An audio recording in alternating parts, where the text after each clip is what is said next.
चलनी के चालल दुल्हा सुप के फटकारल हे।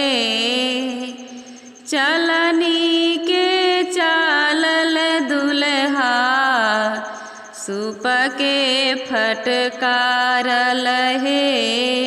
दिया का के लागल बर दुआरे बाजा बाजल हे। दिया का के लागल बर दुआरे बाजा बाजल हे।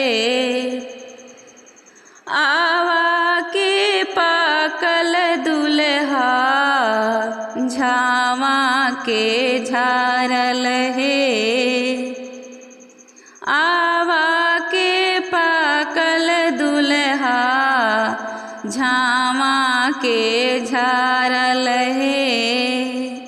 कल छुल के दागल बकलोलपुर के भागल हे।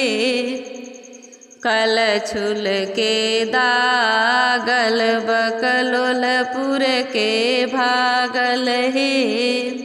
सासू का अखिया में अनहावट बाछावल हे। आई के देखा बर के पान चभुलावस हे। आई के देख बर के पान चभुलावस हे। आम लेखा पाकल दुल्हा गाँव के निकालल हे।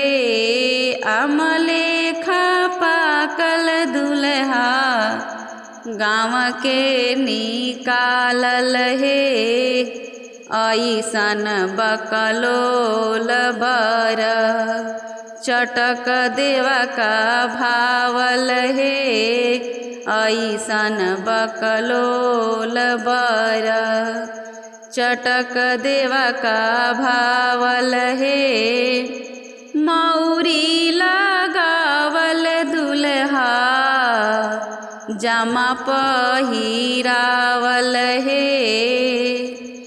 मौरी लगावल दुल्हा जामा पहिरावल हे। कहत भिखारी हवन राम के बनावल हे। कहत भिखारी हवन राम के बनावल हे। कहत भिखारी हवन राम के बनावल हे। चलनी के चालल दुल्हा सुप के फटकारल हे।